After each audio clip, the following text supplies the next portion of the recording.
বিসমিল্লাহির রহমানির রহিম। আমি খুব বিপদগ্রস্ত এই জন্যে যে আমার আগে যিনি বক্তব্য রাখলেন, কথা বললেন, উনি হচ্ছেন কথার জাদুকর। আজ থেকে না, বহু আগে থেকেই আমি তাকে এই বিশেষণে আপনার বিশেষায়িত করি।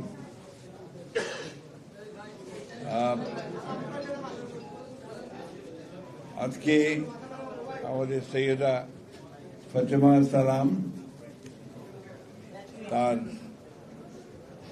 যে বইটি রক্তাক্ত জুলাই প্রকাশনার উৎসবে উপস্থিত হয়েছেন আমাদের সেই কথার জাদুকর আব্দুল হাই শিকদার, ডক্টর মাহদিন, মিসেস নীলু, এবং এখানে আরো অনেকে আছেন, আর লেখক তো নিজে আছেন। আমি খুব এইসব ব্যাপারে খুব বেশি কথা বলতে পারি না, আমি তো সাহিত্যিকও নই এবং সাহিত্য বুঝিও খুব কম। তবে এইটুকু বলতে পারি যে সময়ের সঙ্গে সময়কে নিয়ে যে লেখা হয় এবং সেই লেখা যদি আপনার সত্যিকার অর্থেই জনগণের গ্রহণ করে, তাহলে সেটা নিঃসন্দেহে কালজয়ী হয়। আমাদের সৈয়দা ফাতেমা সালাম আমাদের পরিচিত মহিলা। তিনি আমাদের সঙ্গে একসাথে কাজ করেন। গণতন্ত্রের প্রতিষ্ঠার জন্য যে লড়াই আমরা লড়েছি, সেই লড়াইয়ে তিনি সবসময় সামিল হয়েছেন। তার আরেকটা পরিচয়, যেটা সবাই বলে যে সালাম সাহেবের স্ত্রী, আমি সেটা বলতে চাই না, তার নিজস্ব একটা পরিচয় আছে। এই পরিচয়টা হচ্ছে তিনি লেখিকা, তিনি কবি, তিনি একজন সংগ্রামী রাজনৈতিক কর্মী। আমি বইটি পড়ার সুযোগ পাইনি, তো এখানে এসে যতটুকু দেখেছি তাতে আমাদের কবি আব্দুল শিকদার সাহেব যে কথাগুলো বললেন, এই কথাগুলোই তার জন্য সবচেয়ে বেশি প্রযোজ্য। উনি যখন আমেরিকাতে ছিলেন, তখন একদিন তার সঙ্গে আমার কথা হয়েছিল। আমি তাকে তখনই অনুরোধ করেছিলাম যে ভাবি আপনি লেখেন। আমি হাই শিকদারের সঙ্গে এর আগেও আরোপ করেছি যে এই জুলাই বা আগস্টের যে রক্তাক্ত যে ঘটনাবলী এবং যে সংগ্রাম, যে লড়াই, এ নিয়ে আসলে খুব বেশি লেখা আমাদের চোখে পড়ে না। আপনি দেখেন যে 52 সালে ভাষা আন্দোলনের উপরে অনেক লেখা হয়েছে এবং কতগুলো লেখা আছে যেগুলো কালজয়ী লেখা, কবিতা, সাহিত্য, উপন্যাস, এমনকি আপনার কতগুলো এর উপরে যে প্রবন্ধগুলো বদরুদ্দীন ওমর সাহেবের, এগুলো কালজয়ী। গান, আমার ভাইয়ের রক্তে রাঙানো 21শে ফেব্রুয়ারি আমি কি বলিতে পারি, এটা কিন্তু এখনো আমরা কেউই বলি না। সেই ধরনের এখনো আমরা দেখিনি যে সেই ধরনের কোন একটা গান বা সেই ধরনের একটা কবিতা বা সেই ধরনের একটা উপন্যাস এর মধ্যে লেখা হয়েছে। হয়তো হবে, অদূর ভবিষ্যতে হবে, আমরা সেই আশায় আছি। সৈয়দা ফাতেমা সালাম তিনি ইতিমধ্যে এই কাজটা করার চেষ্টা করেছেন। আমি কিছুক্ষণ আগেই ভাই সাহেবকে বলছিলাম যে আমাদের তো সরকারের অনেকগুলো প্রতিষ্ঠান আছে, সংস্কৃতি মন্ত্রণালয়ের অনেকগুলো বিভাগও আছে, এটার উপরে কিন্তু তারা কাজটা করার উদ্যোগ নিতে পারতেন। দেশের বরেণ্য সাহিত্যিক যারা আছেন তাদেরকে টাস্ক দিতে পারতেন, দায়িত্ব দিতে পারতেন এই কাজগুলো করার জন্য। দুর্ভাগ্যজনকভাবে আমরা এখন পর্যন্ত সেই কাজটা দেখিনি। আমি এই সময়ে, যে সময়টা আমরা অপেক্ষা করছি যে একটা গণতন্ত্রের উত্তরণের রোডম্যাপ আমরা পাবো। আমরা যদিও নির্বাচন কমিশন গতকাল রোডম্যাপ দিয়েছে, সেই রোডম্যাপের জন্য অপেক্ষা করছে সবাই। এখন এটাকে ঠিকমতো রাজনৈতিক দলগুলো, প্রতিষ্ঠানগুলো, সরকার তারা যদি এগিয়ে নিয়ে যায়, তাহলে আমরা একটা মোটামুটি ভাবে একটা লক্ষ্যে পৌঁছাতে পারব। আমি কয়েকদিন আগে আমার কিছু হতাশার কথা বলেছিলাম। এটা নিয়ে আমার যারা কাছের মানুষ তারা আমাকে কিছু ভর্ৎসনা করেছেন যে আপনি হতাশার কথা বলবেন কেন? আমরা তো আপনার কথা ইন্সপায়ার্ড হই, অনুপ্রাণিত হই। আমি তাদের বলেছিলাম যে যখন এই বয়সে এসে আমি দেখি যে আমার যে এতদিনকার যে স্বপ্ন, যে লড়াই, যে সংগ্রাম আমাদের, সেটা কেন জানি ম্লান হয়ে যাচ্ছে কিছু দুর্বৃত্তের কারণে, তখন স্বাভাবিকভাবেই একটা হতাশা আসতে পারে।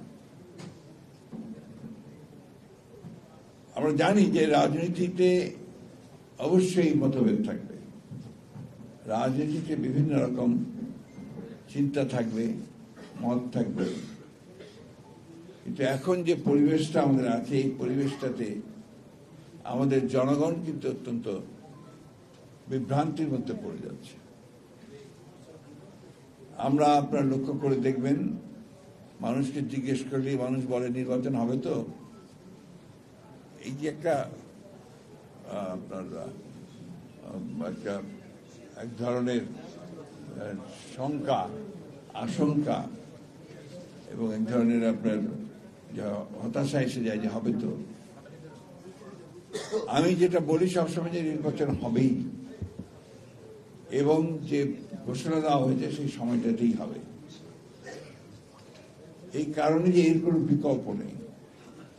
আজকে যদি নির্বাচন বন্ধ করা হয় বা নির্বাচন না হয়, তাহলে এই জাতি প্রচন্ড রকমের ক্ষতিগ্রস্ত হবে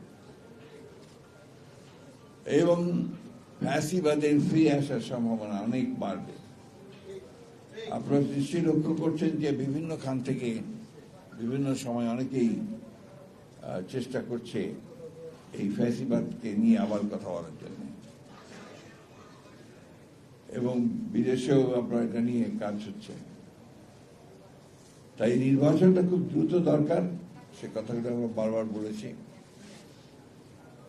এবং আমরা মনে করি যে একটা অবাধ, সুষ্ঠু, নিরপেক্ষ নির্বাচনের মধ্য দিয়েই আমরা আমাদের যে কাঙ্ক্ষিত লক্ষ্য, একটা গণতান্ত্রিক রাষ্ট্র ব্যবস্থা, সেই রাষ্ট্র ব্যবস্থায় আমরা যাওয়ার সুযোগ পাব। ডক্টর মাহাদিন যে কথাগুলো বলেছেন অত্যন্ত বাস্তবসম্মত কথা, যে আমরা সংস্কার করছি। সংস্কারের কথা তো প্রথম বিএনপি বলেছে।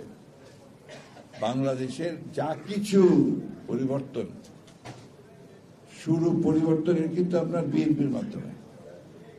বাংলাদেশের জন্মের শুরুতেই তো আপনার যে মুক্তিযুদ্ধের ঘোষণা শহীদ প্রেসিডেন্ট জিয়া রহমানের কাছ থেকে আসে, যিনি পরে বিএনপি প্রতিষ্ঠা করেছিলেন। এই জিয়াউর রহমান সাহেব যখন বিএনপি প্রতিষ্ঠা করেন, তখন একদলীয় শাসন ব্যবস্থা থেকে তিনি কিন্তু বহুদলীয় গণতন্ত্র নিয়ে এসেছিলেন। এই জিয়াউর রহমান সাহেবই মিডিয়া স্বাধীনতা, আপনার জুডিশিয়ারির স্বাধীনতা নিশ্চিত করেছিলেন। এই জিয়াউর রহমান সাহেবই কিন্তু অর্থনীতিতে মুক্ত বাজার অর্থনীতির প্রবর্তন করেছিলেন, এবং যার ফলে আমরা একটা পরিবর্তন অতি দ্রুত দেখতে পেয়েছি। এরপরে আমাদের নেত্রী দেশনেত্রী বেগম খালেদা জিয়া, তিনি প্রেসিডেন্সিয়াল ফর্ম অফ গভর্নমেন্ট থেকে পার্লামেন্টারি ফর্ম অফ গভর্নমেন্টে নিয়ে এসেছেন। নারী শিক্ষার একটা বিশাল রকমের রিফর্ম তিনি করেছিলেন, বৈপ্লবিক পরিবর্তন তিনি করেছিলেন, এবং অর্থনীতিকে তিনি সেই সময় এমন একটা চমৎকার জায়গায় নিয়ে যেতে সক্ষম হয়েছিলেন, যেখানে বলা হয়েছিল বাংলাদেশ ইমার্জিং টাইগার, একটা উদীয়মান বাঘ। এই বিষয়গুলো আমাদের কিন্তু বারবার বলা উচিত এই জন্যে যে এই কথাগুলোকে ঢাকা দিয়ে যাচ্ছে। কিছু কিছু প্রচারণা চালানো হয় এমনভাবে যে বিএনপি সংস্কারের বিরোধী। বাংলাদেশের যা কিছু সংস্কার হয়েছে এখন পর্যন্ত বিএনপির হাত দিয়ে হয়েছে। এই বিষয়গুলো আমাদেরকে মাথায় রাখতে হবে। আর দুর্ভাগ্যজনকভাবে কতগুলো রাজনৈতিক দল তারা মিথ্যা প্রচারণা, ভুল প্রচারণা করে বিএনপিকে হেয় প্রতিপন্ন করতে চায়। আমরা যারা বিএনপির সঙ্গে জড়িত, যারা বিএনপির কর্মী, শরীর, নেতা, তাদের কাছে আমার একটাই অনুরোধ যে এই সুযোগটা অন্যকে কাউকে দেবেন না যেখানে তারা বলতে পারে যে বিএনপি কোনো খারাপ কাজ করছে। এটা খুব জরুরি। আপনারা মনে করবেন না যে আপনারা ক্ষমতায় চলে এসেছেন, এটা অনেকেই মনে করছে বলে ওই দুর্বৃত্তায়নগুলোকে তারা নিয়ন্ত্রণ করতে পারছেন না। এখনো আপনারা ক্ষমতায় কাছেও আসেননি। অনেক চক্রান্ত আছে, ষড়যন্ত্র আছে, সেগুলোকে ওভারকাম করে আপনাদের ঐক্য দিয়ে, আপনাদের ভালো কাজ দিয়ে আপনাদেরকে কিন্তু জনগণের কাছে যেতে হবে।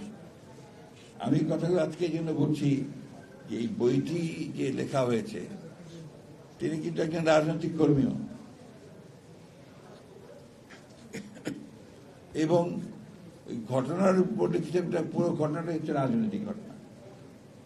ওই যে জুলাই আগস্টের ওপরে এখন সবাই জোর দেয়। সত্য কথা যে জুলাই আগস্টে আপনার ছাত্ররা, তরুণরা বেরিয়ে এসে তারা আন্দোলন শুরু করেছে।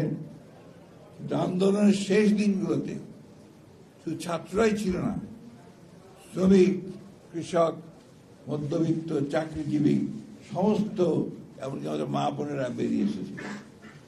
এবং সেই জন্যই জুলাই আগস্টের সম্ভব হয়েছিল ফ্যাসিবাদকে সরানো। আমি বক্তব্য বাড়াবো না। আজকে হচ্ছে আপনার শুক্রবার, সবাই আমরা নামাজের জন্য চলে যাব।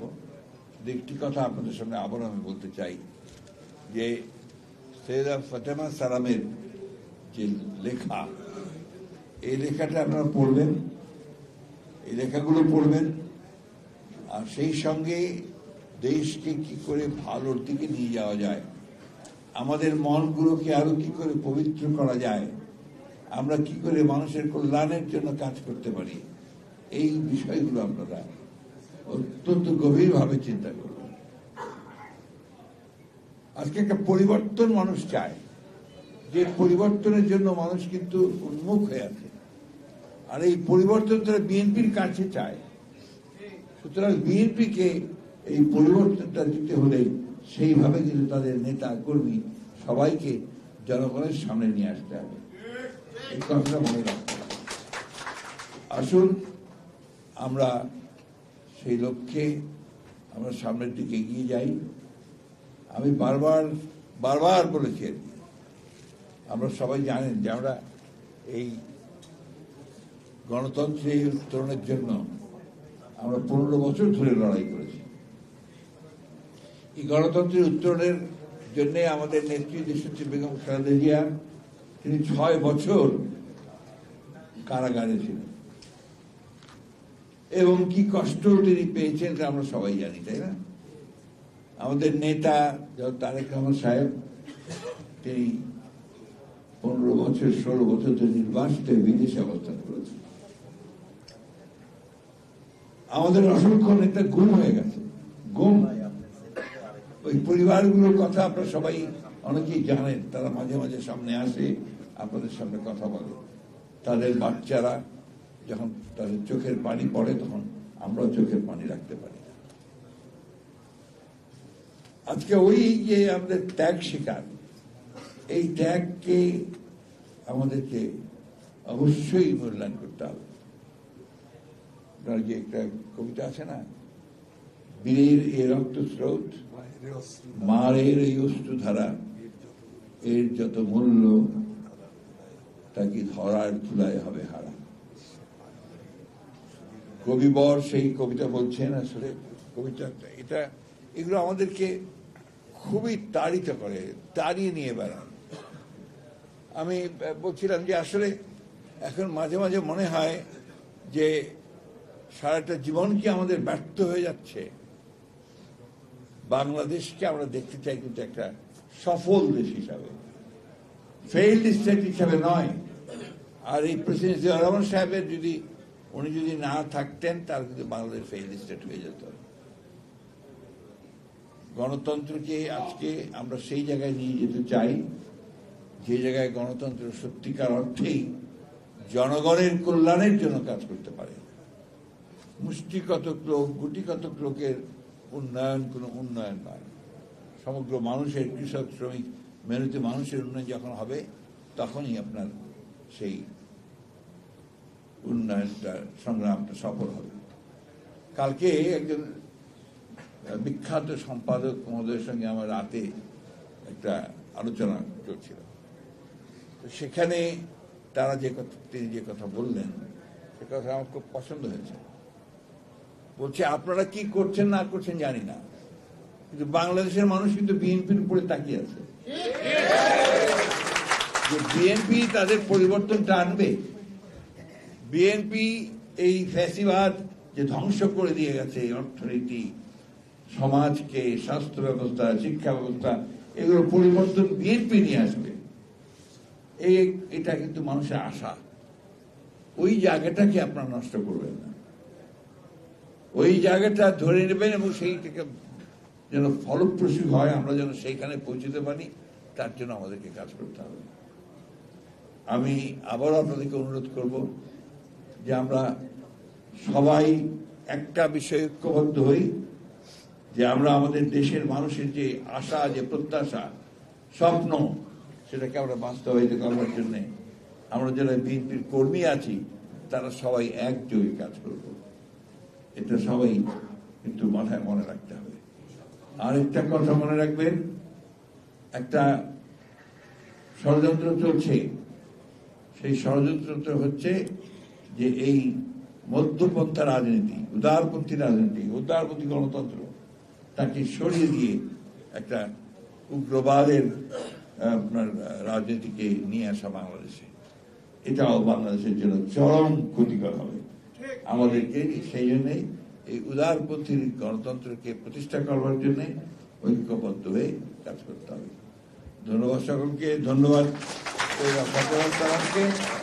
যে আমাদেরকে একটা সুযোগ করে দিয়েছেন একটা ব্যতিক্রমী অনুষ্ঠানে আসার জন্য, এবং সেই সঙ্গে